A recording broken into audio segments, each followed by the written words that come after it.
So, junior nationals? Yeah. Third deadlift. You just missed your first two. Yeah. And you went up 17 and a half? Yeah. From 175 to 192 and a half. For an absolute Hail Mary pull. Yeah. What was going through your head in that moment? So for the whole meet, squats, bench, then my first deadlift, I was so chill. I was just like, I really wanted to win this comp. Like I really, really wanted to win. So I was just pure convinced I would. I had no doubt in my mind at all. And then went out. I think I lost balance on my opener, didn't lock it out. Retook it for my second, skipped the commands. Mm-hmm. And then coming off the platform, I was like, okay, right. Like there's a few options here. And then Alex came up to me and he said the same thing. Like there's a few options you can do here. You can retake it, may or may not get it. Like there's still a 50-50 chance you may get it. And then get a total, or you can go up to try and match Ava's total. Mm-hmm. You'll win on body weight and then you'll get like an international invitation. So I was like, oh yeah, just go, just do it. Like, no way I'm not leaving without trying. Like, because if I went 175 and got it, I still wouldn't have done what I wanted to do. So I might as well have went up and tried. But there was definitely like a second of doubt where I was like, if I don't get this, I'm fucked. Like, I really don't think I can go back and compete after this. Like, I remember just thinking, yeah, if I don't get this, it's my last comp ever. And then I was like, no, okay, Catriona, you have to get your head back in the game here. So just, yeah, I let Alex put whatever was on the bar. I didn't know what was on the bar until I was about to go out and get it. I thought it would be like 200 and something. I had no idea where I was, like placements or anything like that. So yeah, I just walked around, paced, listened to music. I remember Tracy Kelly came up to me and she was like, no, you have this. Like you're good. Yeah, was chopping my hands, looked up at the board, saw what was on the bar. I was like, oh, that's great. That's only 2.5 kilos over what I've done before. Like I did 190 a few times before that. Like 192 is grand. That's perfect.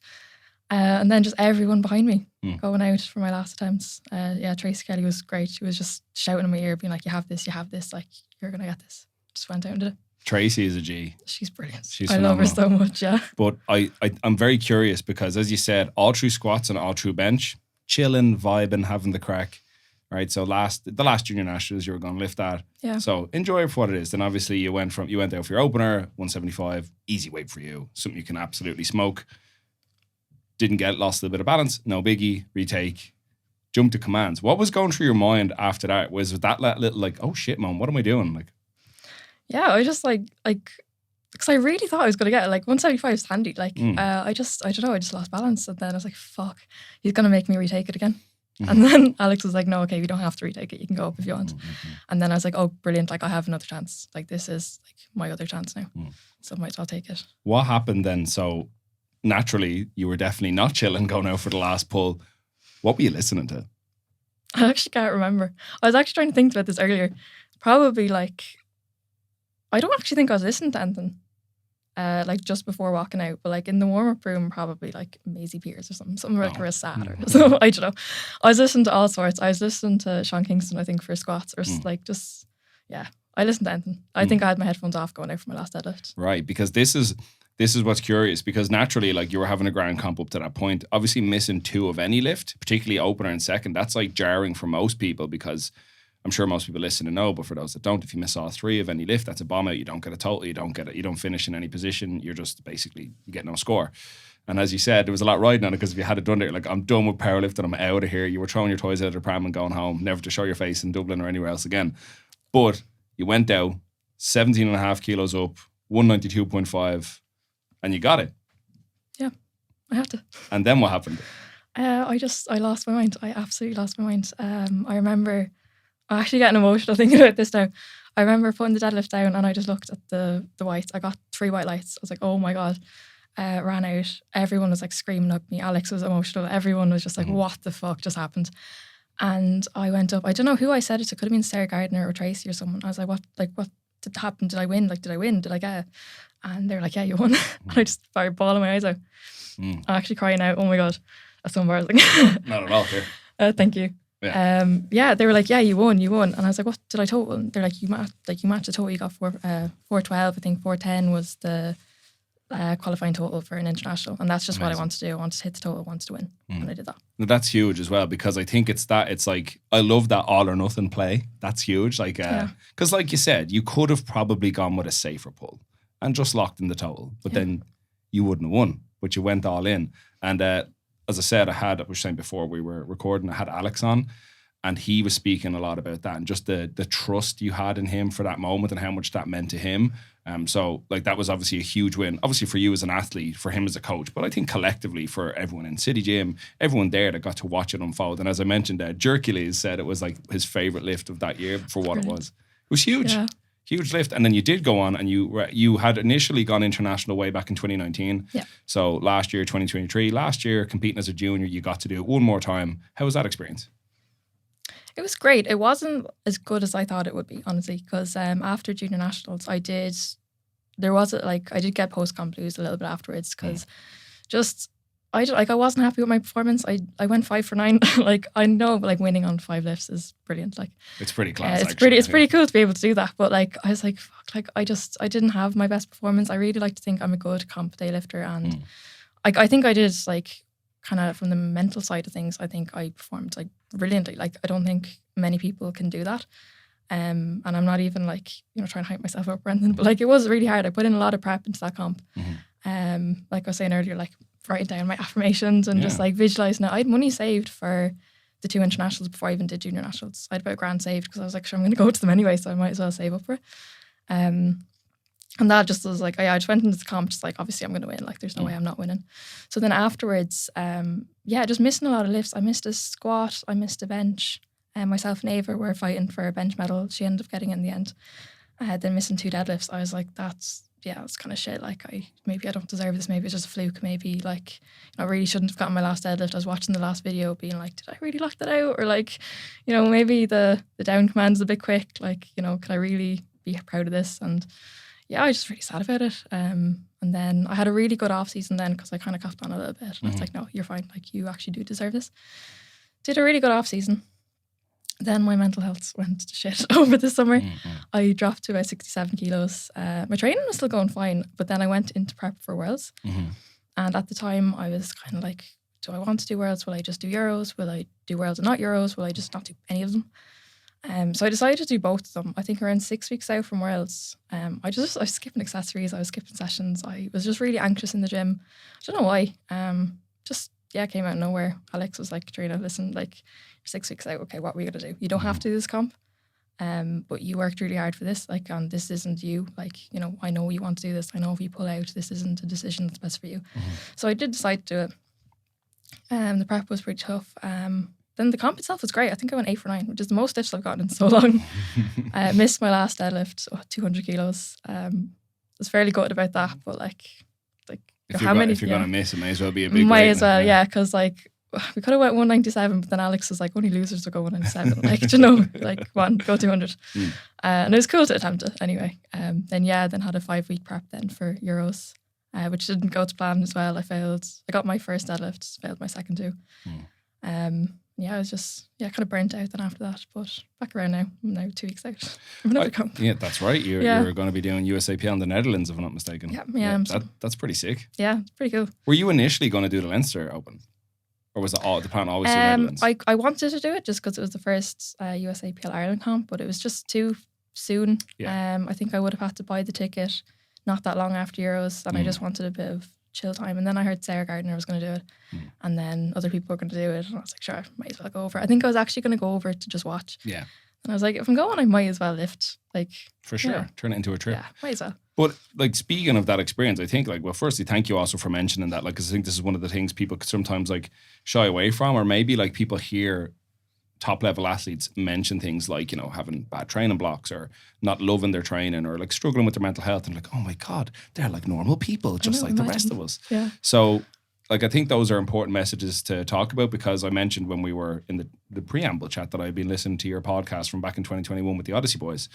And you were talking a little bit about part of the reason you initially, when you were making content on Instagram, you would try to think of content that would be relevant to young female lifters, because you at one stage were like 15, 16, 17 years old going to the gym, and these might have been the things you encountered. So I'd imagine even now, like that was when you made that podcast 3 or 4 years ago now, versus like all the experience you've gained since that, both as an athlete, as a nutrition coach, as a referee actually as well. I'm going to ask you 1 or 2 things about that. Like that's an awful lot more experience in the game. So to even know that even at these more, definitely becoming a more veteran player now, especially as you come into the Open, that people still have these stumbling blocks. Like, I'll hold my hand up and say that. Like, I was chatting to one of the lads, like, I don't love training at the moment. Like, I still do it. I still go and do all my training. I'll still tick the boxes, but I absolutely don't love it the way I did like this time last year. And I think it's normal just for every like peak you have of like being absolutely like mad motivated, having the absolute, but you don't want to leave the gym. You're like, fuck it, I'll do a couple of extra accessories. So like, I just need to get the fuck out of here as quickly as I can. I think that's normal, and it's the peaks and troughs everybody has. But we'll circle back around to that. Tell me about your decision to decide to lift in USAPL. Yeah, so I started competing as a sub-junior. My first comp was in 2018. So I've been around for a while. Yes. I competed all through the juniors, just gradually getting more and more competitive. I wasn't good when I started. Like, I'm not naturally a good lifter, maybe a good deadlifter, but like, I just started not that competitive, worked my way up, and then at junior nats, that's kind of when I got super competitive. Then going into the internationals, just ended up burning out. I think that kind of competitive mindset just isn't sustainable for me anyway, like long term. And then, first year is an Open now this year. And like, I do want to compete internationally again. I don't think I'm going to leave the IPF forever. Maybe I will, maybe I won't. I don't know. But I just needed a break. And I was kind of thinking, like, will I do an ab series comp? I did one before and it was a lot of fun. Could go back and do that. Could do like, I don't know, wraps in a deadlift bar or something fun. Just make it like... Do it. I might. I'm thinking about it. I'll see what Alex says. Just wanted to make it fun again. And I find IPF comps, like, they are a lot of fun, but they can be quite repetitive, like, especially in Ireland. And then international comps are actually so much like less hype than Irish comps. It's a whole different ballgame. It's completely different. I just wanted something different. And then a lot of my friends were going to USAPL. So I just figured I'd do it. So it just made sense to try something. Just made sense. Yeah. And I was a lot more kind of like, if I was actually planning on doing maybe the May comp in the IPF this year, but like the thought of that, like, it's like, gosh, just another comp. Like, and then I'd know I'd want to try qualify with that. Like, and I'd try to do Open Nationals, and I don't really want to do Open Nationals this year. So I was just going to do it for the sake of it. So then, USAPL is more just like, I have different goals with it, I think. For sure. I'm not putting as much pressure on myself, which I really need. I really need to step back, like. Yeah, I think sometimes competing just to enjoy it for what it is good. Like, I'm currently going through this now with a couple of junior lifters that I have that are like really, because obviously their scope of understanding the long game that is powerlifting is like very limited because they've only done 2 or 3 competitions. Yeah. But like that, there's constant pressure. Well, I need to do this. I need to put up this total to qualify for this, which could qualify me to do this. I'm like, just go and lift. Like, you're not only going to do 2 or 3 of these things, you're potentially going to have, like, we'll look at your open powerlifting in 5 years and there's going to be like 20 competitions on it. So relax, just enjoy it. And I think that's true. And I think even subconsciously we fall into the trap of putting pressure on ourselves to perform. But it's good that you recognize that as well, because despite having been around since like since your sub-junior days, you're still obviously are still a very, very young lifter. Like, so it's a good side of maturity to be able to say, okay, maybe it's worth just doing a competition with my friends, have a bit of crack, go on a bit of a holiday, go on the piss after. You know what I mean? Like, it's definitely worthwhile. And I like as well that you're mentioning, like, this is one of the things that kind of fucked me off about, like, when I was asking people about what they thought of USAPL after the first meet. It doesn't have to be this or that. Yeah. It can be both. It's all the same shit. Same with the ab series. It's all just this, I say this analogy all the time. It's all just different flavors of the same ice cream. It's all the same bullshit. We're all just lifting weights. We've way more in common with each other than we do with most other sports. So we're all just lifting the thing up off the ground and squatting the thing off our back and pressing the thing off our chest. So I actually think that this weird, like, us versus them thing that's starting to develop between USAPL, Ireland and Irish PF, I don't actually think the people in, like, that run either are thinking that way. I think it's just like this weird internet thing. So I think it's cool to see somebody who's been such a prominent figure in the Irish PF say, I just want to try something different because I've been to a bunch of these things and it gets samey, so I want to try something a little new. Yeah. Did you enjoy being a spectator at the Leinster Open? It was brilliant. Yeah. It was so cool. Yeah, really, really cool. One of my friends did her first comp there. So it was really cool to see, like, all my friends, like, train up to it and then compete at it and stuff. But it was just really cool to watch. Yeah. Really, really cool. It was a bit cold, though. Yeah, it was. But, like, most comps are fairly cold. Yeah. I was standing in the back in the morning. It's like, it's fucking freezing in here. Yeah. But it was class. Yeah, I think the lads did a really good job. Like, don't get me wrong. I've chatted to primarily Ian Benson, of all people, about it. Like, I get on really well with Ian. But I've like, here's what I liked, here's what I didn't like. And he's been sound, write me that in a list. Like, so they want to know how to improve. So I'm very excited to see what they do in Galway in June. I think that's going to be top notch. I'm going to bring a crew down to that. But I think it's cool for you to be able to say, like, you know, your involvement in trying this thing is more so about your own enjoyment of the sport as an athlete and less of a statement of where you're lifting. Yeah. But I'd imagine we'll still see you refereeing Irish PF meets. Yeah, in that absolutely. case. Yeah, like I definitely felt that pressure. Like I remember when kind of word got out that there was going to be USAPL. I was in prep for, I think it was Worlds. Mm-hmm. I was just like, oh, for fuck's sake, like now I have to like decide on what I'm going to do. And then people were messaging me being like, oh, where are you going to go? Like, are you going to swap, whatever? And like, I don't know. Like, I actually have no idea. I still don't know if I'm going to stay USAPL. Like, I don't think there's one or the other. And I think a lot of people just wanted one or the other. I don't know whether it was because it just made sense like in their head, like, you know, A or B, or like whether it was from like a competitive standpoint, like people wanting other people to move so they're more competitive or stuff like that. And it was really stressful because I didn't want anyone to ask me any questions until I'd done Worlds. Yeah. Just like, don't stress me out, please. So yeah. But then I had a little think about it and I was like, I don't want to do Open Nationals this year. Maybe next year, maybe the year after. Might as well just switch over, have fun and switch back if I want. Yeah, well, I'm hoping to lift at it so you can ref it. So yeah. that'll be a bit of crack. But yeah. I do think it's cool, though, that you're able to say, like, look, if you look at your time in the IPF and Irish PF, you went from competing regionally to nationally to international level, all from being a sub-junior to a junior. And I think that's a cool thing to be able to say. Like, your last two meets under the IPF banner were international meets. Was there anything in those experiences that you're like, you know what, I wouldn't mind trying something a little different? Because like I think it's very well documented, international meets aren't really the most hype meet. And I think it's one of the things we do have domestically that I've talked to numerous other people on this podcast about, that like domestically we actually have quite rowdy crowds. We have good meets, we have a bit of crack, everyone knows each other. There tends to be a bit more crowd involvement. The atmosphere tends to be better. You mentioned you've been at an AB series. The AB series is just sensory. I always feel like I've just come off like a 3-day bender after an AB series, even if I've not drank any alcohol, just because it's so intense. It's great crack, but like it absolutely rattles you. Yeah. But I lifted at Western Euros last year, and I was like, this is like this venue was savage. The setup was grand. The staff are actually really nice, because one of the things I was warned about is like sometimes they're not nicest to the lifters. I thought everyone was lovely, but there was like no hype at all. There was like it was just dead quiet. I could hear like I could hear Ali and I could hear Megan Fitzpatrick and things like that shouting, but I couldn't hear anything else. So was that the same experience for you at Euros and Worlds? Pretty much. Like I had friends come over to support me as well. But like even in the warm-up room, like I find say regional comps, like you have friends that you're lifting with. You just make friends, you're chatting to everyone, you're warming in with people or working in with people and stuff like that. Whereas at international, it's like each country kind of stays to their own platform. And like I was only talking to like Ava and Alex and whoever else was handling. And then like, you know, you'd see like a really good lifter, someone you look up to, but they're like in their own little world somewhere else. Like there's no real like chatting in the warm room, which is understandable. Like it's a really highly competitive comp. Like, people need their own like space to, you know, get hyped themselves and stuff like that. But it's a lot quieter, a lot more chill.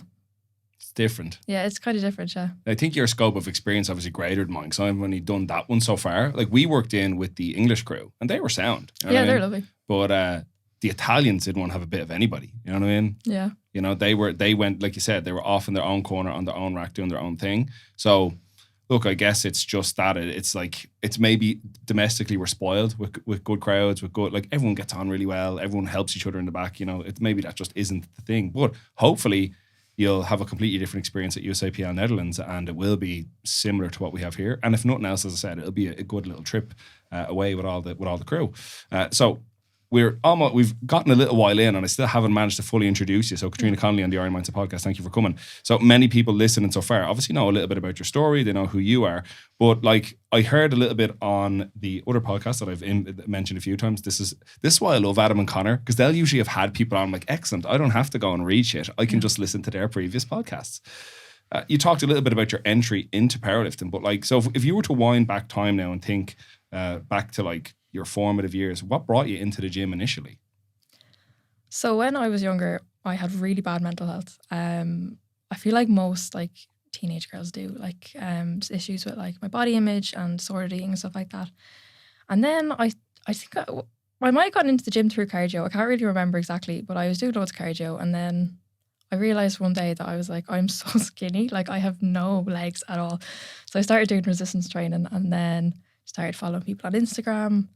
Realized that like there's a sport called powerlifting. I was like, that's kind of cool. I actually saw Sarah Gardner on Instagram, She was one of the first powerlifters, and I was like, oh, she's Irish, like that's so cool, and she does all these really cool things. So at that time, like I had been like resistance training for a little bit, and I'd kind of almost grown out of like the bad relationship with food and stuff, and I wanted to get strong. I started training in my shed. I actually didn't start, like I didn't join a gym or anything. I started training in my shed. My dad's really into lifting as well, so we had like a little bench. It wasn't even a squat rack. I just made it into a squat rack. I had to like get down really low and like lift the bar out.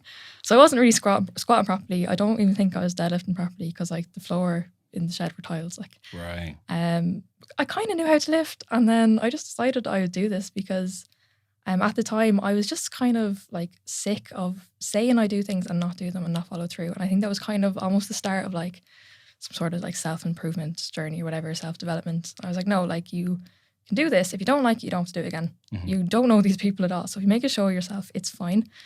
Signed up to a comp in, I think it was Revolution Fitness in 2018, RevFit. And I went with my mom and my twin brother, and they were like, Catriona, what are you doing? Like we walked in and it was like the men's fight or something. And they were like, what the fuck?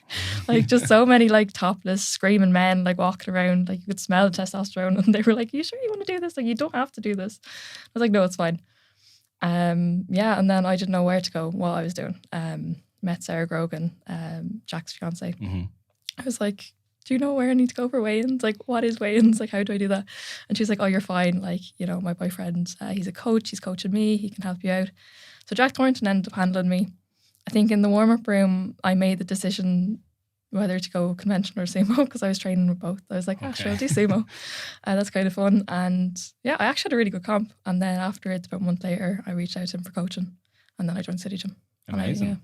So that's the abridged version, obviously. Yeah. But do you remember what your first exposure was to powerlifting? Like, what was the first thing you saw? Or I suppose domestically it was Sarah Gardner. Yeah. Do you remember what your first, like, oh, that's a sport? I actually don't really know because I literally just saw Sarah Gardner on Instagram and I was like, oh wow, like there's this gym down in Limerick. I didn't even think I knew it was in Limerick. I was like, oh, there's this gym somewhere in Ireland. This girl does these things. So I just saw like what federation she was in, Googled it. I think I was just Googling things like, how do powerlifting meets run? Like, you know, what is that weight and like weight classes and all this. I didn't know what I was doing. Yeah, and then I just showed up to my first comp. That was like my first exposure to powerlifting, just showed up. Did you know what the commands were or anything? I think I did. Like, I can't really remember, but I definitely like over-researched it. Yeah. I think I knew a lot more than I realised going into it. I had my brother there. I knew I needed something called a handler. I didn't know exactly what that was for. I had my brother like prepared to help handle me, and then I was like, actually, no, it's fine. I don't need it. Yeah, you could just hold the camera.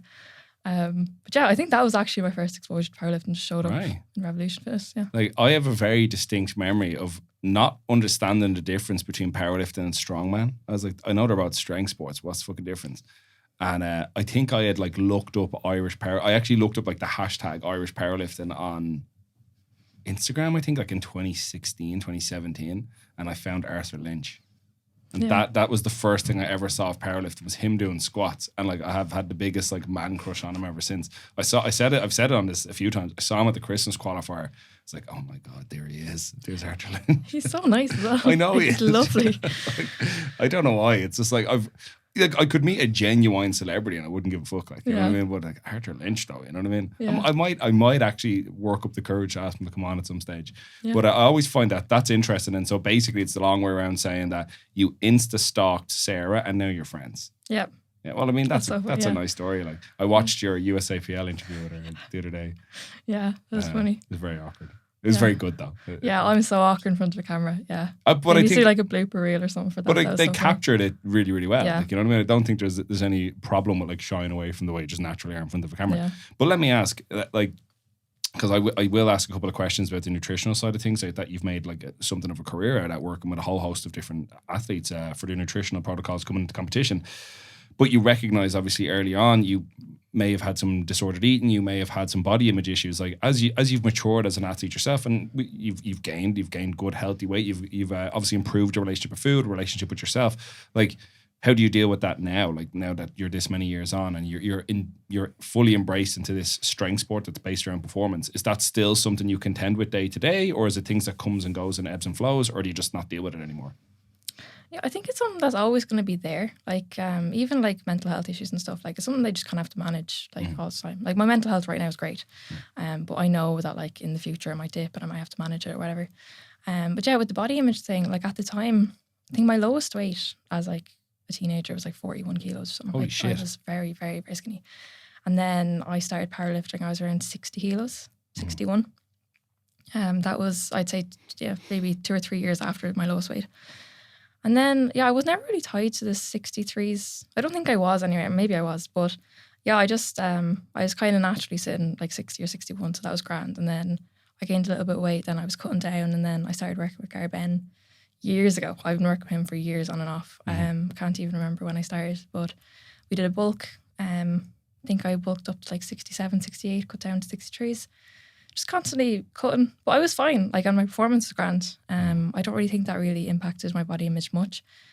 Not from like I know, I don't think it really caused any like disordered eating or anything. But like I was like being fairly restrictive with my food and stuff like that. Okay. And then yeah, going into lockdown, I was meant to do university champs or something. Yeah. Start of lockdown. Then that got cancelled, and then I was like, I might as well just go up weight class, like, because I think that's around the time they brought out 69s. They split up 72s into 2 different weight classes. Yeah.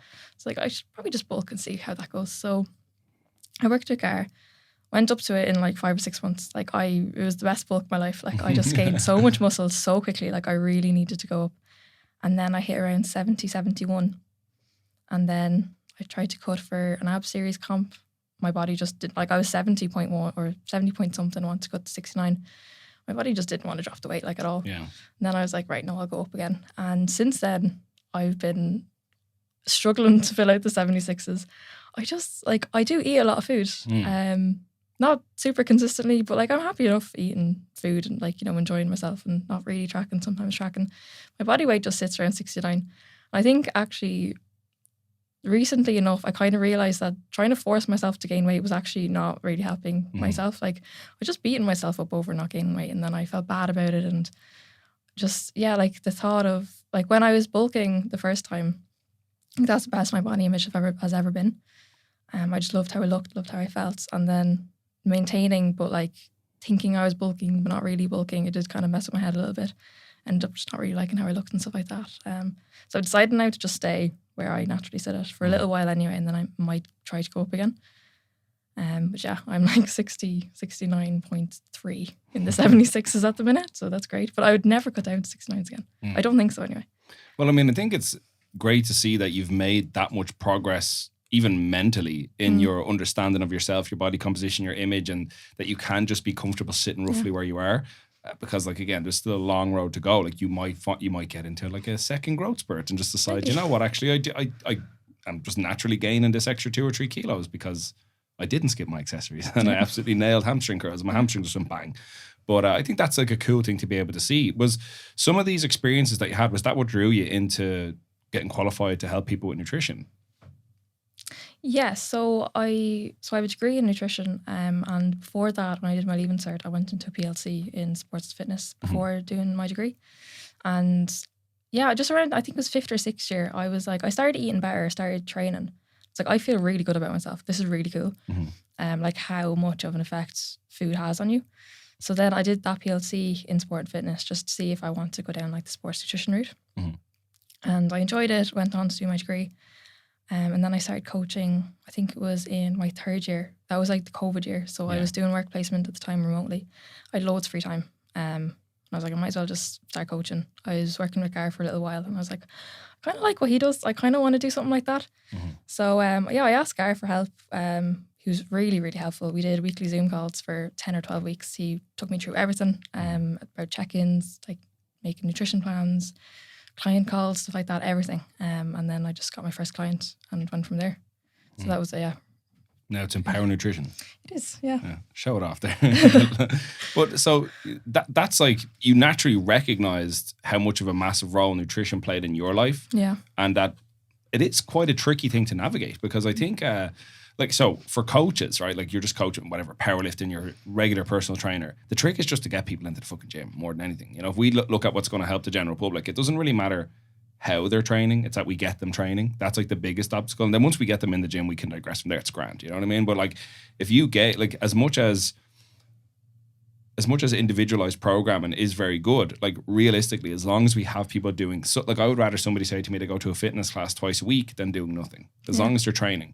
But I think nutrition is the trickier thing to broach because everybody eats and everybody has developed habits and behaviors around food over through their childhood, their adolescent years into becoming their early adult life that might inform decisions for them later on. And then you're kind of trying to unpack that. Like I'm sure everyone you know at some stage has been on a diet, you know, whether that's your mom and dad or your aunt, your uncle, your cousin, your brother, you know, I'm sure you have to, here, Catriona, if I wanted to shift a bit of tin here, what do I have to do? And you're like, Yeah.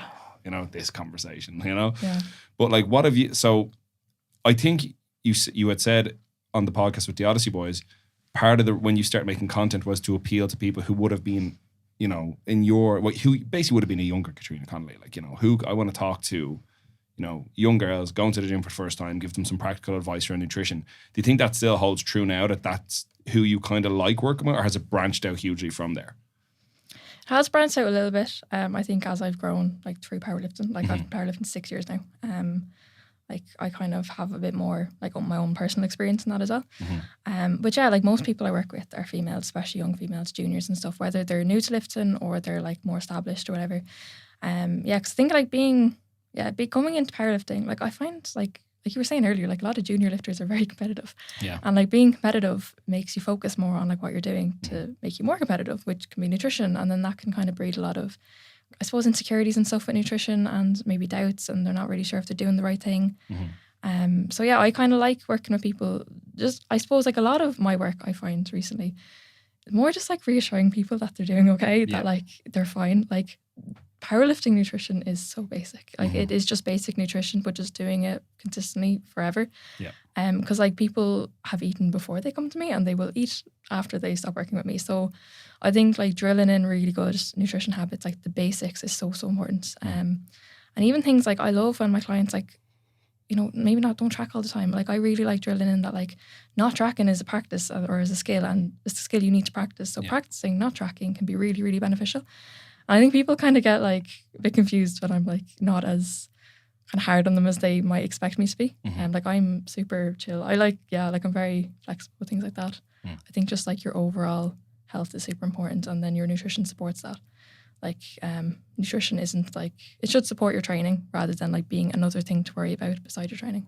I think it's one of those talking points that like I think like, so I do some nutrition coaching with some of my lifters. Others just want the programming side, or like we mentioned Ciara Loftus, who we both work with, fantastic lifter. I coach her powerlifting, you look after her nutrition, and she's absolutely flying.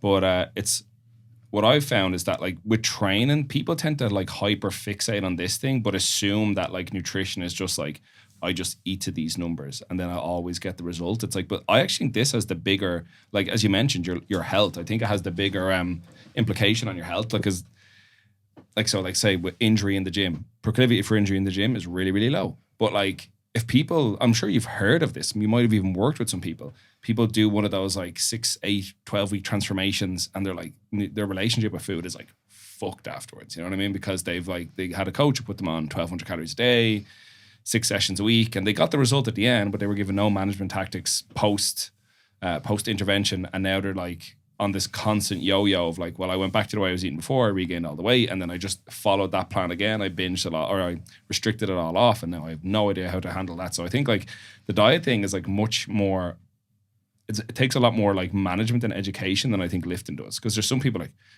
just fucking tell me what to do in the gym. Like I'll go and do it, and like, yeah, okay, here's what you do, go and do it, you'll be fine. Whereas I think like that, nutrition is very much building a huge relationship of trust. And like you said, I'd imagine a whole lot of it is you are just reassuring people that they're doing the right thing and moving in the right direction. Have you had to deal with, like, you know, I don't just name names of any clients or people you've worked with, but have you had to navigate some of that with people where you've identified like, okay, they've potentially had a very negative relationship either with food before, self-restricted or advised restriction from somebody else? Have you helped navigate somebody through that experience already? Yeah, I can think of one person. She did like, I think it was like an 8 or 12 week like weight loss thing, and at the time she was working nights as well. So just like her whole lifestyle factors were like a little bit more difficult, I suppose. But yeah, like the main thing we had to work on was like snacking because she was like afraid of eating, and that happened. Like, you know, she thought that she wasn't allowed to snack and stuff like that. So we almost had to be like, no, okay, like you're allowed to have like whatever you want, like chocolate bar, jellies or something. But like she was really good at being able to like portion them out and like have them and really enjoy it. And then that was it. And she's like, actually, like it's not the end of the world. Like I can have this and the world doesn't end. So yeah, getting over that fear, like the kind of fear foods and stuff. And I think there was another client as well who had like specific fear foods. But yeah, we kind of worked on things like having that and then going for a walk or like having it with friends and stuff like that. Just kind of like exposing yourself to those things that you're afraid of can really help like with confidence and stuff. Kind of like the gym, like if there's numbers you're afraid of, like exposing yourself to them more often and stuff like that can help with confidence. That's actually a really good way to put it. Yeah. People do build up like certain numbers in their head, like, oh, that's now I'm at the big weights. It's like, it's just a weight. It's the same just a number, thing. But so your experiences growing up then, that's probably been able to inform some of your ability to recognize this in other people and empathize with their position. Would the reverse be true then as well? Like you've naturally helped people lose body weight? Yeah. Like, have you noticed that there's a difference in trying to encourage people to eat more versus helping somebody dial in the margins to lose weight? Are these like, it's obviously like on a practical basis, it's balance if they're tracking. It's just, you know, plus or minus a number here or there. But like on an interpersonal level, have you noticed that it's a different approach in terms of like adherence or like convincing people to stay on track? Or what have you noticed in the things you've experienced?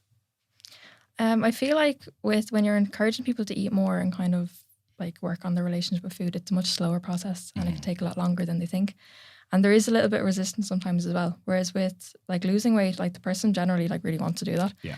I think they have to be in a different frame of mind as well for that. And there's been people I've worked with who have tried to lose weight, but they just weren't in the right frame of mind. And then maybe a few months later, they were like, actually, no, like I'm going to do this now. And they've done brilliantly. Like, and that's not something I can teach or like force people to do. Like they just, kind of not, I don't want to say like they have to want it, but they have to kind of understand why they want it as well. And ask them from a place of like wanting to improve themselves, not like, you know, wanting to lose weight, just to lose weight, you know. I agree. I think it's very much a case of our job is to provide the information and narrow the noise down to this is what will help us achieve this outcome, and I'm going to be your support network, but you have to be the person that actually actions the plan. I think it's one of the fun things about powerlifters because they've self-selected to be, I'm a fucking athlete. I lift weights. I want to do everything I can to lift these weights. So it's a little bit of a more streamlined experience because you actually have something to put it to them as like, okay, like, and I think arbitrarily as well. Like, I mean, if it is going to be for a weight class, it's like, okay, well, we want you up in this weight class or we want you to cut down to this weight class. So it kind of helps inform the decisions along the way. But I'm always very curious about like how to navigate it because when we just like you actually, again, I'm going to reference the podcast with the boys. It's something I say to people: it'd be much handier if all our lifters were automatons or robots because we could just put in data and they would go and action it. But we're dealing with people and people are quite complex. So on a strictly numbers basis, we can figure this stuff out quite easily. But you're dealing with an individual, and I think like all the little facets of food, I think it's like you have to really be careful what you say, what you advise. Like you mentioned there, even for socially, like for people, if they're like hyper restrictive, you're basically, that also means you're saying no to social events because you're like, well, I can't go there because there's going to be fucking like chicken tenders and wedges seem to be at every Irish thing.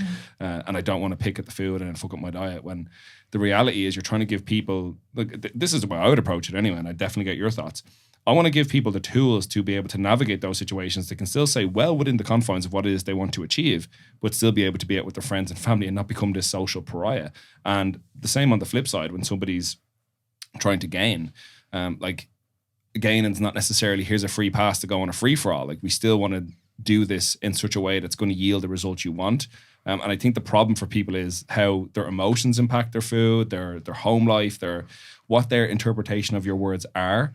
And then I think the biggest component of it is that, like, do they trust what you're saying will get them the result that they want? Because sometimes people are like, yeah, but like, you know, I fucking Kate Moss say 1,200 calories and she looks great. So, you know, I think it's you might even not fucking know who Kate Moss is, do you? I do, yeah. Oh, thank fuck, Nope, Jesus. Like, young Jesus. Oh, fuck, I'm such a fucking boomer.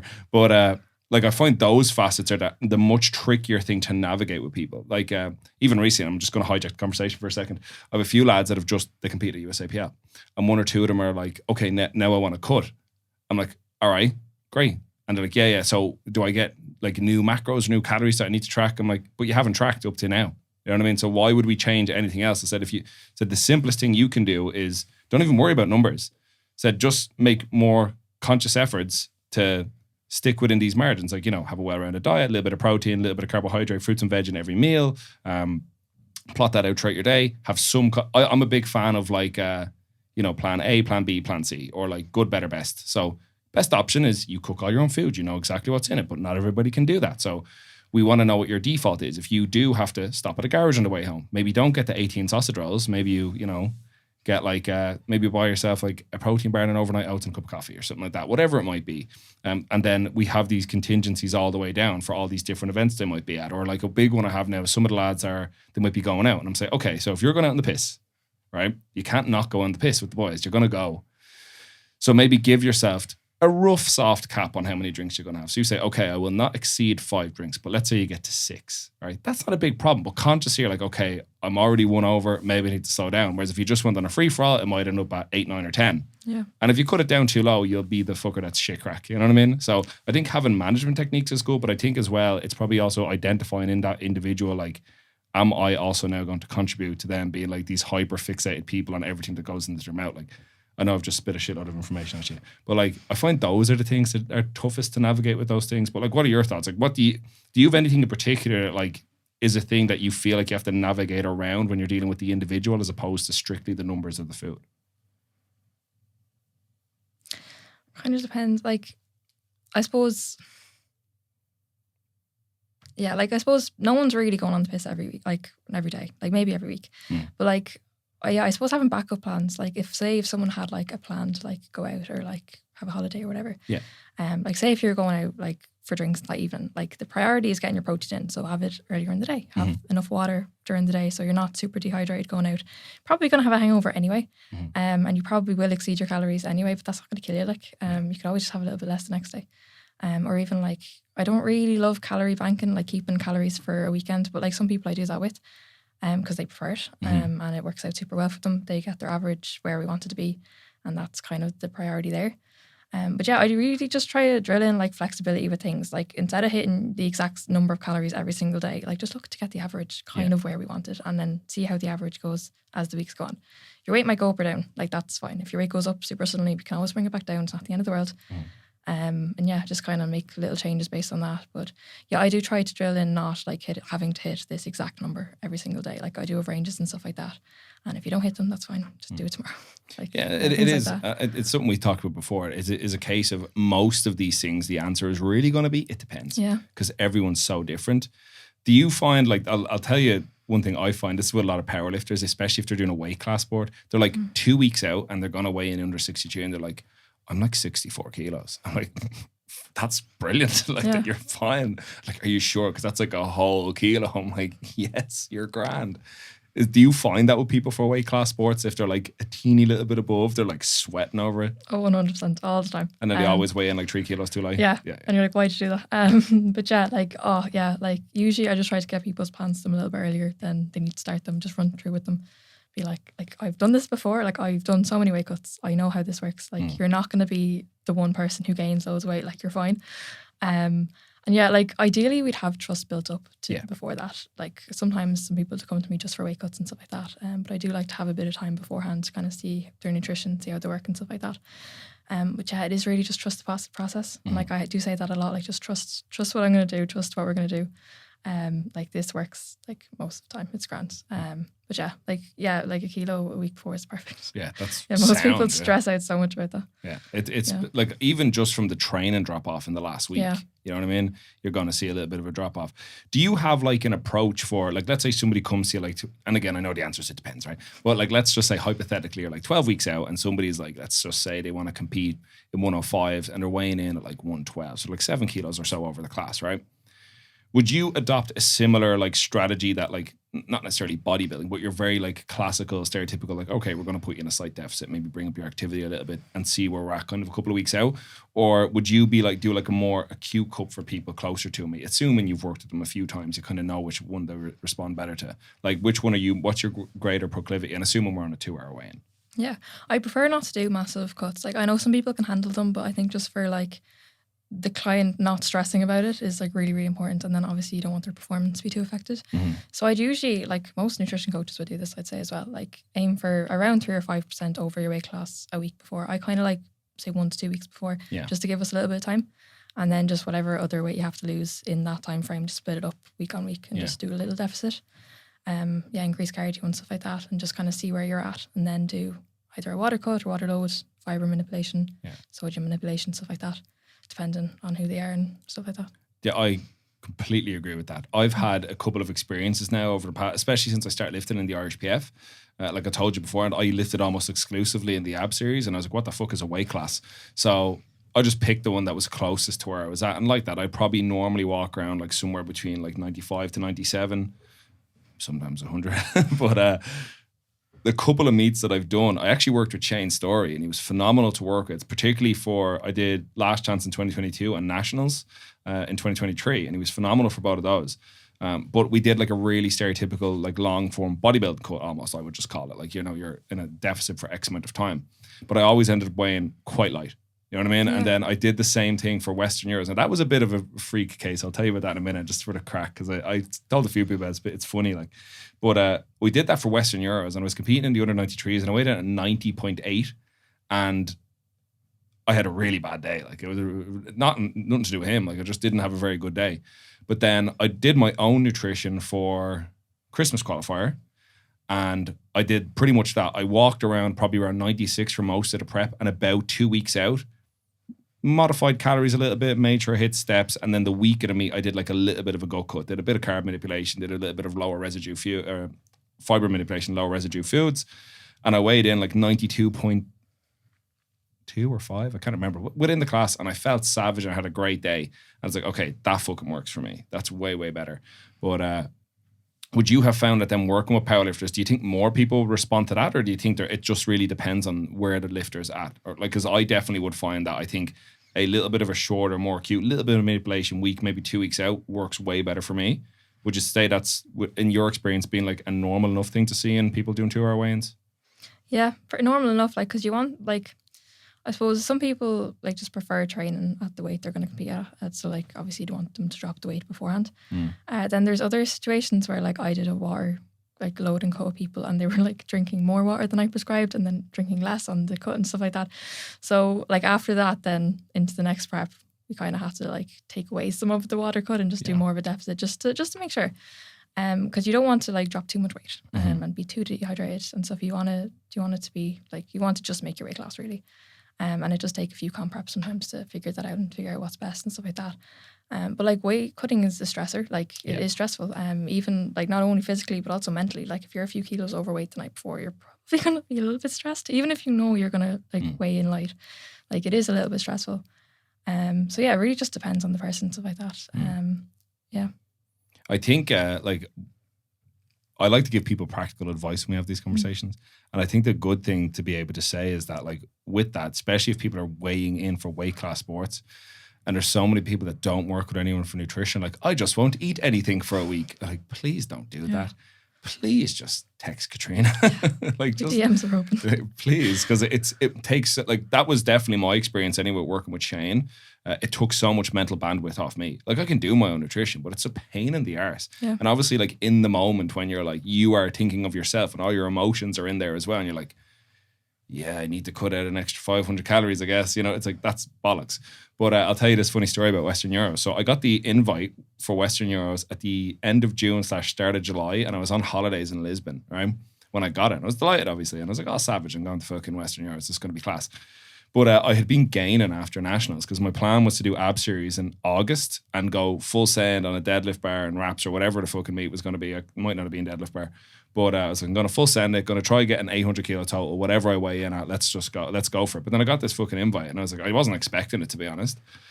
So I got it and I was like, I'm going to enjoy the rest of my holiday and then I'm going to go home and see where I'm at. And I remember the first day I weighed in, I was 102.1, and this was just over 8 weeks out from the meet.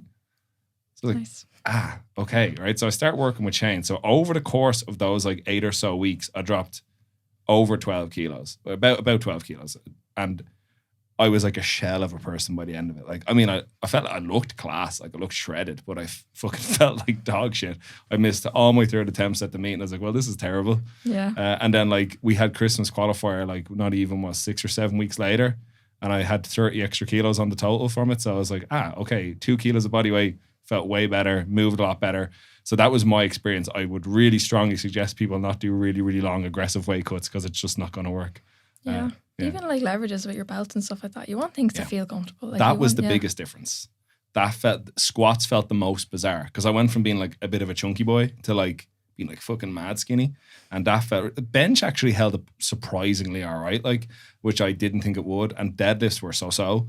But squats felt the worst. They felt the most different. I also then fucked up my left knee in the prep because genius over here didn't decide to adjust the volume while in the massive deficit. So I fucked my knee up, and it's bothered me ever since. So it's fine. Yeah. But like, this is what I mean. The reason I say this and while I have you here is because I think it's what people sometimes do. They apply like really classical, like, this is what a deficit is when you're just trying to change your appearance versus what we do, which is performance-based sports. So we want to obviously keep the best performance as long as possible, and then just make the weight class by what we need to do. So, like, have you encountered someone like that who has done that, like the same as me, idiot me, that did the really like long aggressive cut into a meet and had a performance drop off from it? Or have you ever actually seen somebody do it and have a better day for it?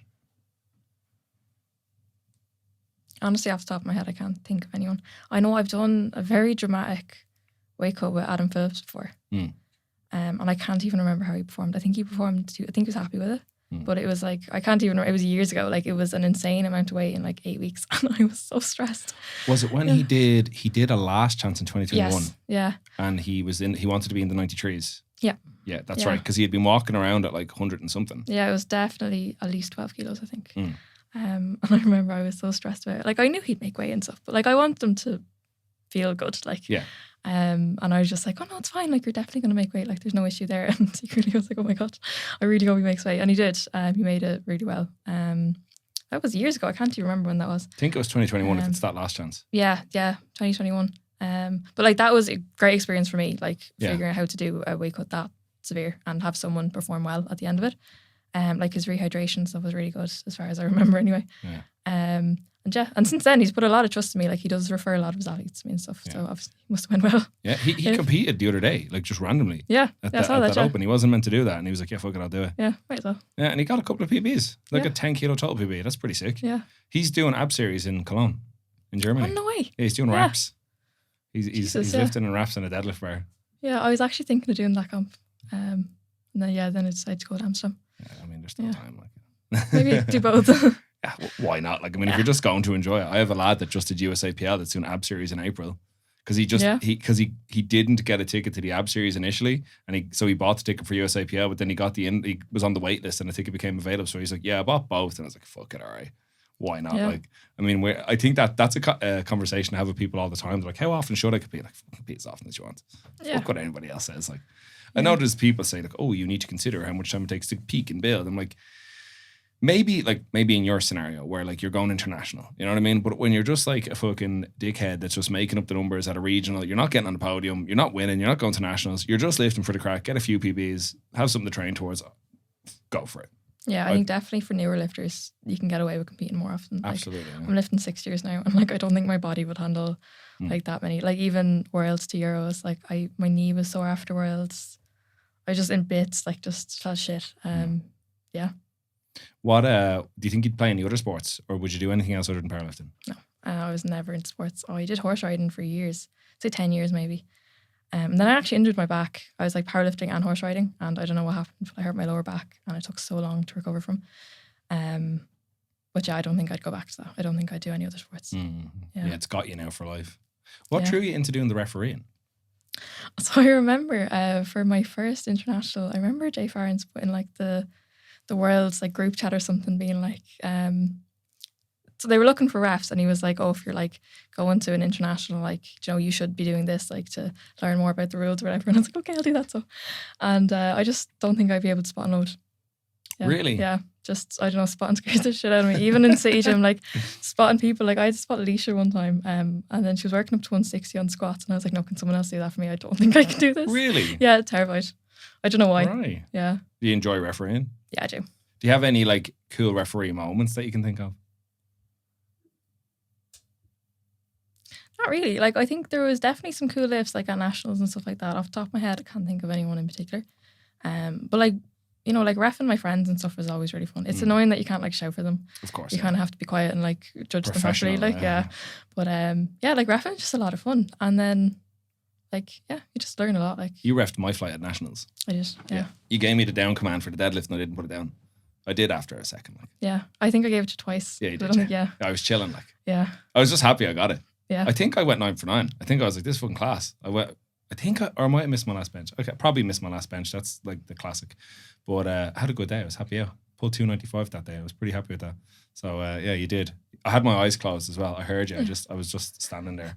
Just enjoying it, yeah. It was my last minute on the platform. Yeah. I was soaking it in. Yeah, it was good crack.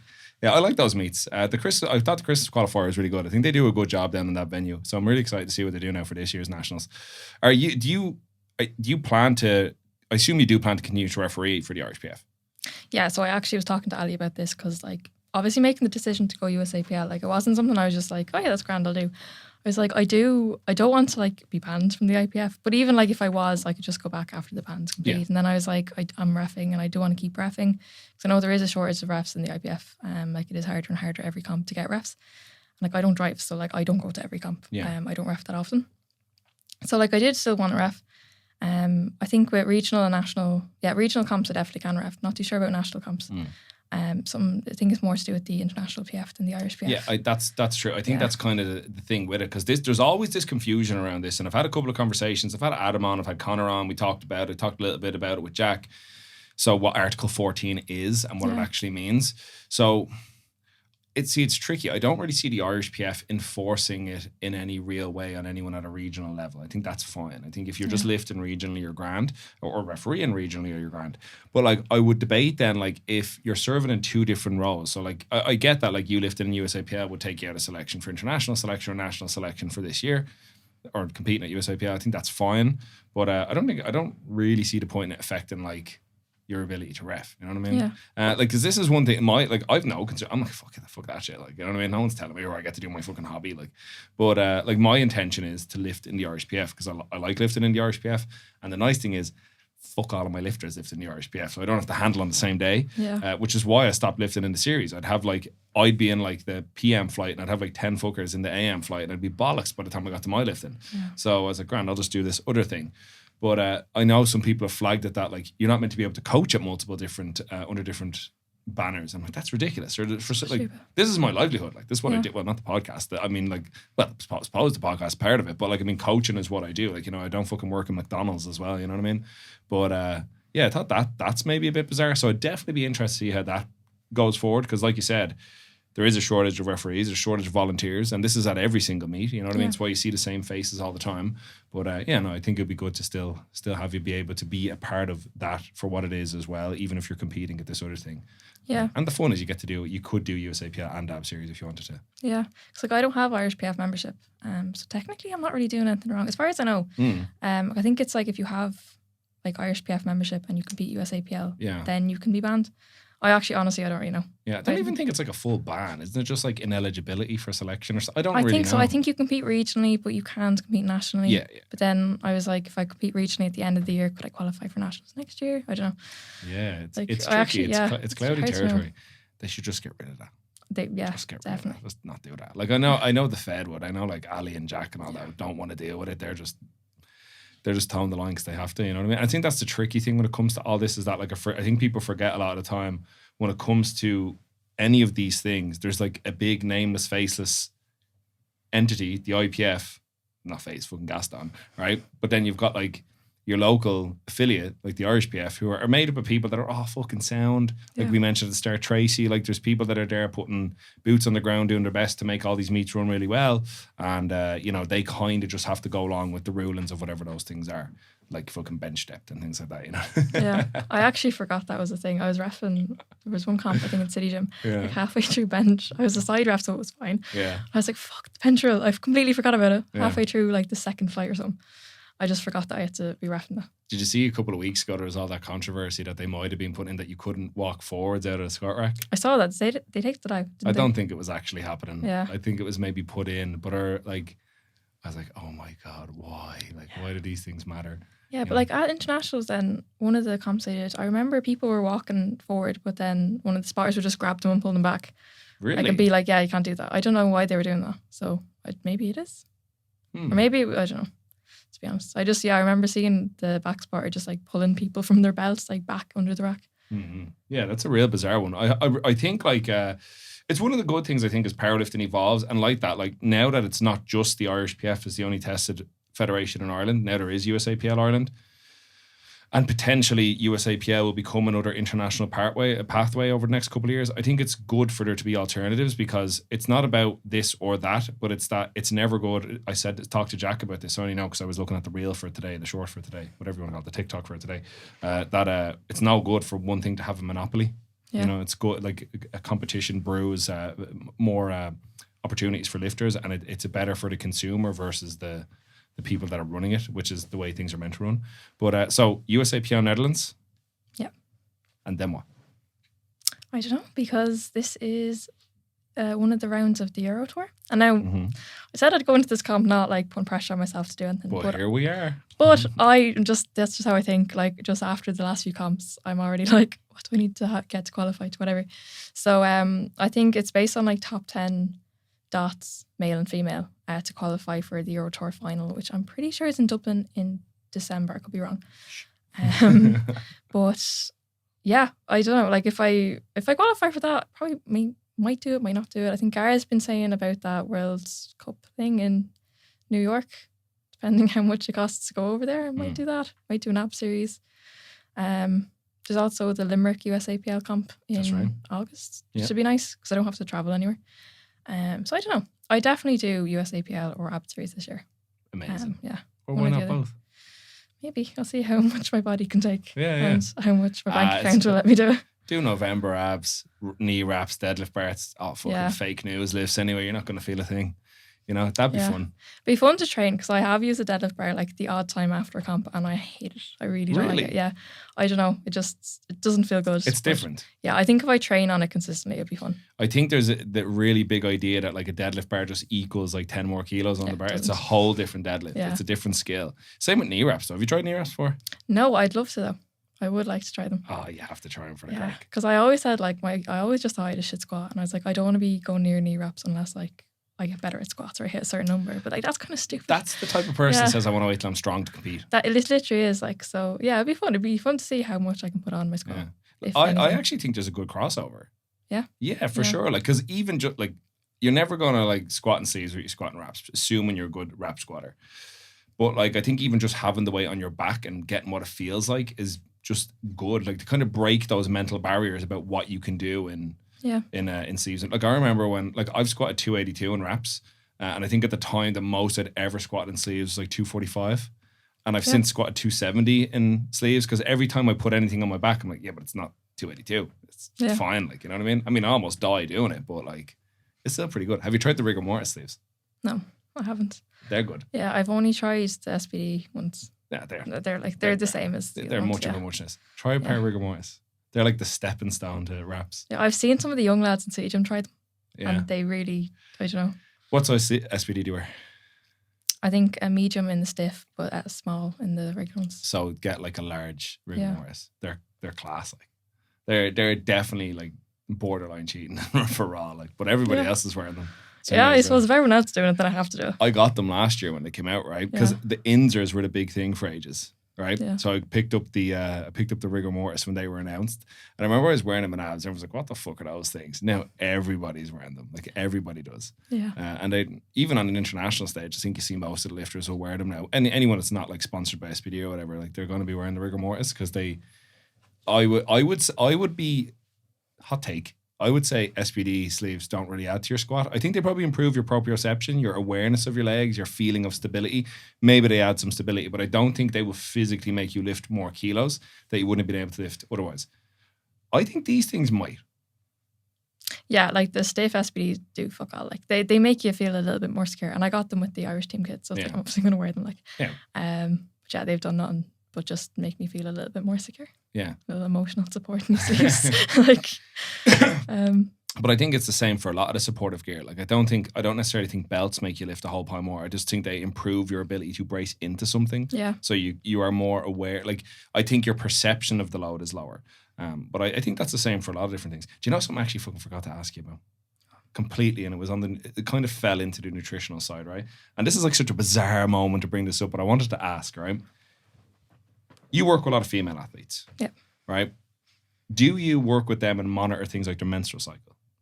Most of them, yeah. Do you find, right? Because this is, I am personally trying to learn more about this as a coach, right? And again, we're getting into, like I've talked, do you know Maeve Mannion? Yeah. So Maeve has sent me a couple of voice messages about this, just like she's really, really informed on this stuff and saying actually there's not like a massive amount of evidence around this stuff right now, so we can't be making absolute statements, which is very helpful for me to know, again, because I'm a bloke, we don't really get taught this stuff, so trying to actively learn these things, particularly because I do have a really big cohort of female lifters. But like, have you in your experience found that like there are narratives around the idea that, oh, when you're, you know, approaching your period or on your period, you're not going to perform as well as when you're ovulating or around that time? Or because what I've found is that can be true for some people, but I've got other lifters where it's a complete opposite. So it does seem to be very individual. But I think it's interesting, and I'm kind of hijacking the conversation for a second. I will get you to speak on it.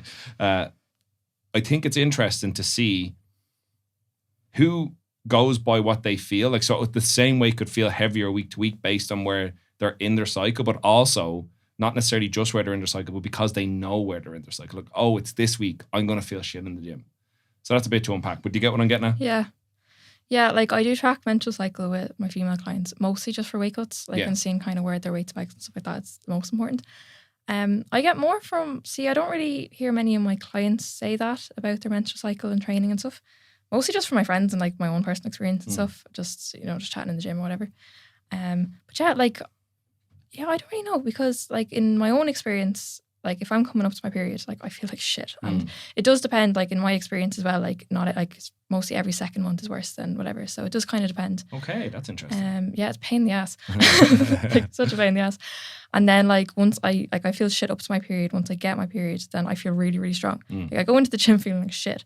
But usually squats in particular feel great. I don't know why. But then again, it's really annoying because my second last heavy squat was there on Saturday, and I was on my period on a time when I should have felt really, really strong, and I felt like shit. Everything was awful. So it does depend. I think it depends on the month as well. It depends on so many things. Like it's not going to work the same way. Even for each person, like each month's not going to be the same. So it is like really hard to predict. But I think the whole like when I'm on my period, I feel like shit, so training's going to feel shit. Like I think most of the time, like myself, I get surprised going into the gym, being like, actually, I feel really good. Like things feel really strong. I don't want to be here, but like, you know, I'm lifting mad weight, so it's grand. And then the same with my friends and stuff. Yeah. But yeah, it is kind of hard to know. It's kind of hard to predict things like that. See, that's why I'm curious about it, because I had a conversation recently with a lifter they've done one meet, and now they're saying, okay, I want to do another one, but am I better off timing it when I'm not on my period? And I was like, no, who gives a fuck? Yeah, I don't know, because like, I don't know if this is too much information I'm going to say anyway, but like I'm on the pill, and if I am due my period for a competition, I will skip the break so I'm not on it. Yeah. Just for like my own peace of mind and stuff like that. I know some people who aren't on the pill and like they might be due their period at comp day, and they're like, fuck, like that's so annoying. More just from the practicalities of it, like you don't feel comfortable. Yeah. And then even like with, you know, weight cut and stuff like that, it can make it a bit tougher. You're removing a variable. Yeah, basically. But yeah, like, yeah, you can't always predict when you're going to get your period. Like, you know, it's kind of silly to think that you should wait until after or like a different time in your cycle. Because like, yeah, females have that all the time. Like, it's. Would you notice any kind of a difference then in either performance or perception of performance of people who use hormonal birth control or people who don't use any? Like, or even in how they regulate? Like, are there differences that you've noticed, or is it still very individual? Yeah, still very individual. Like, yeah, I don't know, because I wouldn't go into like super in-depth talking about this with my clients, like unless they wanted to. And here I am corny on a podcast to talk about it, yeah. But yeah, like, I don't know, some people just like, yeah, people just know their cycles very well, I suppose. And it's just one of those things that they just manage by themselves. So I suppose like not many people would be like up for chatting about it or like asking questions, because they're kind of just comfortable knowing like how their body works and stuff like that. But yeah, like I've definitely like, you know, talked to people about maybe coming off, like not my clients, like more friends and stuff like that, who like don't want to be on birth control because they're afraid they're not going to be as strong, or like in my case, like I've been on birth control since I was 18, and it's not that good for you. Like I want to come off it, but then I'm like, would it affect my training coming off it, or like should I stay on it, or like how does that work and stuff? But yeah, I think you just have to prioritize your health. Like above all, like, you know, training comes secondary to that. Yeah, in everything though. Yeah. Like I think that's like even with the, like we talked about with the nutrition thing. I know we kind of bounced all over the place, but it's because I know that was one thing you've said a couple of times that sticks out is that like the first and foremost thing should be your overall health. Like obviously people have aesthetic goals, like performance goals, but you have to also put that through the filter of like, is this going to fuck you up? I think like obviously in a short term, people can do something that's maybe not the most fantastic thing for them if it yields them a very acute result that they're looking for. Yeah. Like I've got some people that I'm sure you've dealt with it as well, where they want to do like really like short, aggressive cuts to yield a result. That can work, but again, it's more about not so much the cut, but what we do coming out of that. You know what I mean? Yeah. And I think in those cases as well, like even with like some medications doctors will give you, they might not be the most healthiest thing for you. But if you're going to kill something that's wrong with you or sort something out that's wrong with you, it's probably worth the trade off. Yeah. But yeah, I've got a couple of girls at the moment. One of which comes to mind that is currently going through. She's been using contraceptive pill for about 10 years, and has just decided to come off it. And just as we're like starting coaching together. So I'm like, great, we're going to see this whole thing unfold in front of us. This is going to be an experience. I've gone through it with a couple of people, and it is interesting because I think the biggest thing I've seen anyway, and again, all experiences are strictly anecdotal, it's not evidence, but it's generally that they will almost immediately feel better, but there'll be this massive dysregulation in their cycle, and then that can kind of inform their mood more. Which their mood then informs their training, as opposed to their cycle informing their performance, if that makes sense. So it's not necessarily that like the hormonal changes are making them weaker, but it's affecting their emotional state, which affects how they feel when they warm up, which affects how they feel as they train. Like they're very uncomfortable at some stages, and other times they're like, you know? Yeah. So I think those are like really interesting things. And I think it's definitely something I found when I was doing that really aggressive cut for Western Euros. When I was on like quite low calories, I was an unbelievable cunt. Like I'd go into training and I'd be in a bad mood that my friends were there. Like my people that I fucking love, like, I'm like, these fuckers are going to talk to me. Like, Yeah. Have you experienced that before yourself? I remember I did a cut, to 63s, and I remember I was just hate talking to everyone. Yeah, just, it makes you such a dickhead. Yeah. Like, I remember I would be so tired halfway through the day, I just have to lie down and go sleep for like half an hour. But I was fucking starving. And I remember I just had so many fuck Shane Story, and he gave me so many fucking steps to do. I was so pissed off because I was so tired and I was so low energy. And I was fucking walking around swords like a dickhead, like trying to get my steps. Yeah. I mean, it worked. He got me the result I asked for. Jesus Christ, it was brutal. The lads are we're at it after an ab series once, and the lads always get fucking pizza and all in the gaff, and I was sitting there with my fucking egg whites, and then I had like Greek yogurt and peanut butter. I was like, this is pathetic. Yeah, it's so sad. Like, yeah, well, I mean, when I came home, like I ate like a pig, and I had like a real sore belly then for ages. Like, you know what I mean? You feel like you're just like a cement mixer. Yeah. But I think that's fun though about whether like from either side, whether you're coaching somebody for nutrition or I coach people for powerlifting, it's always funny to have lived through those experiences, because then you can tell them like, don't do that. Yeah, like I remember my first international, I was cutting 63s. Now I was about 62 kilos like 2 weeks out. Like I didn't have to cut, but I brought over all my food. I was also vegetarian for a very long time. I'm not anymore. But I had like that like bag of like dehydrated TVP or something, and I just it's so sad. Like we're in a hotel room with like just a kettle. So I used to like I'd couscous. I had that. I just put hot water on it, like mix it around, put a stock cube in. Just got some like random salad vegetables from the shop. And I'd be happy enough having that, like. But then, like afterwards, once I did the comp, I just binged, it was really bad. I felt so sick. Yeah. Then that's actually my mental health also tanked around that time as well, which makes sense, I suppose, if you're cutting that much into comp and stuff. Yeah. But we just had no flexibility coming into those comps. But like now I learned from that, and now I'm very, very set on like being flexible with things like that. I think that's the big message, isn't it? It's like, because you've had that experience of going international and making weight and things like that, and you've been in the trenches of fucking eating this rehydrated shit. Yeah. You can now coach lifters to be like, okay, we don't have to ruin your life to make weight. Yeah. You know, and I think that's the benefit of working with a professional or somebody who's been, not only do they have the practical knowledge and the theoretical knowledge, but they've physically been where you want to be and in the scenario you want to be in. Like, I'm going to ask you something you're not going to want me to ask because you don't want to give definites. But what if you were speaking to somebody right now who's looking to go on that international pathway, right? A new lifter, and they want to take. I personally think nutrition is a massive component of what is a lifter's success. Obviously, their training, their programming, their sleep, and things like that. But I think nutrition can inform a lot of how what they can expect from the training. What nutritional advice would you give to that somebody like, right, my goal is to this year, I'm going to put up a qualifying total. I'm going to compete at nationals next year. I want to go international in the next 2 or 3 years. What's your advice? Assuming weight classes aren't a factor, like they're not cutting or whatever, would just be like eat, just eat, like just eat consistently, have your regular meals, like have protein on each meal, get in good quality food, good quality protein, just eat healthy. Like it's not like, I don't want to be like, it's not that hard. Like it is that hard, but it's that simple as well. Like just eat consistently, eat enough protein, do that for as long as you can. Train really hard. You know, if your energy's low or training's not going well, maybe up your calories, up your protein, see how that goes. But yeah, just do it consistently for a very long time. And do you have a way you like to work out what people need in terms of their protein needs? Because that tends to be like the big one. People are like, yeah, but how much protein? How much? I'd usually go by 1.8 to 2.2 grams per kilo, but it depends because like their first week of coaching is always just tracking what they'd usually have. And then if it's like super, super low, we'll increase bit by bit up until like what they're comfortable with. Yeah, some people eat like loads of protein, but then they're not eating that many carbs. So then we're bringing their protein down to have more carbs. And they're like, why are you doing that? But like, yeah, then they see like their energy comes back and stuff like that. And it makes more sense. And then there are other people who go way below their protein needs. And we have to kind of increase it bit by bit until they're where we want them to be. Do you find that one's more common? People eating lower end protein? Yes and no. I feel like mostly guys will eat a lot more protein than they need to.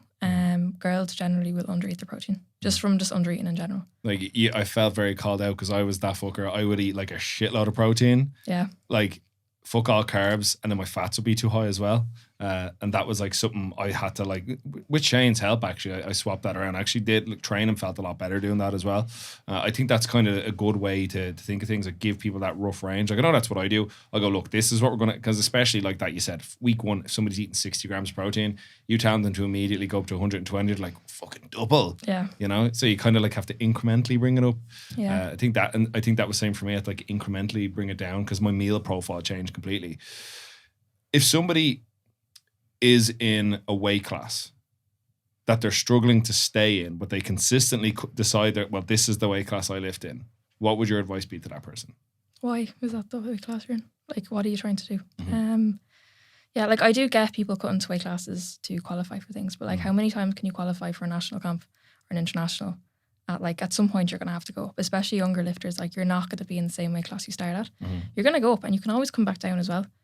But like you're not going to get stronger by eating less food. Yeah. Like that's just the bottom line. Like you're not going to get stronger by cutting weight.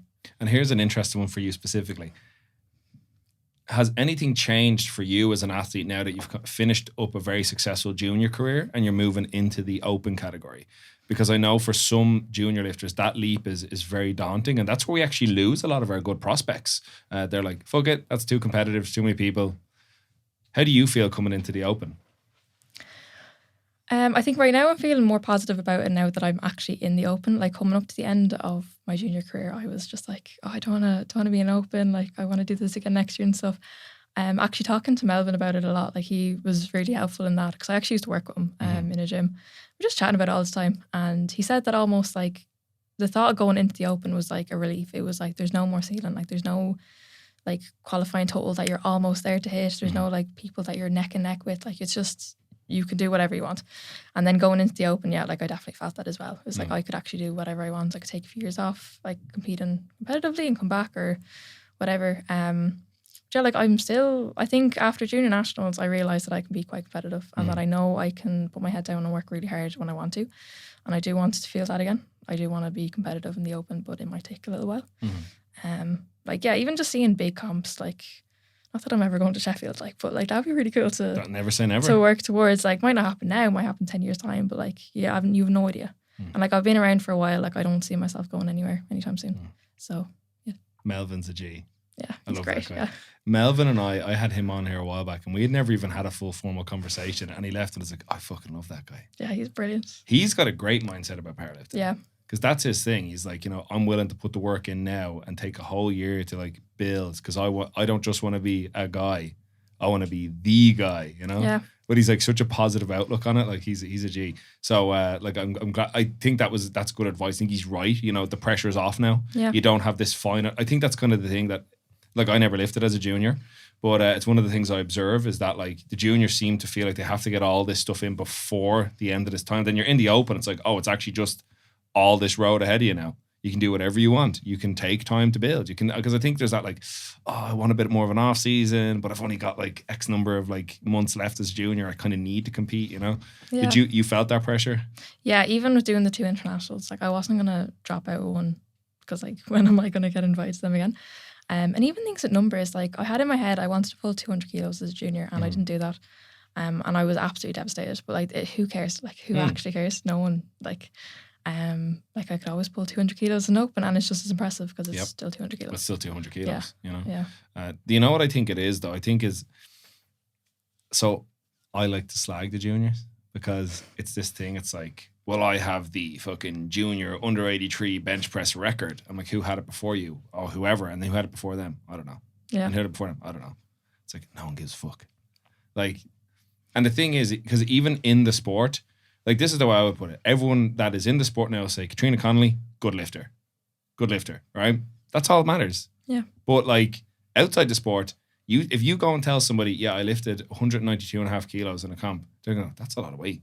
You could say I lifted 292 kilos in a comp, they're going to go, that's a lot of weight. Yeah, they've no context. Like yeah, so within the sport, people already know you as a good lifter. So I think that's kind of the thing, you know what I mean? And I think it's like sometimes we lose context because it's always comparison. But it's only ever comparison up.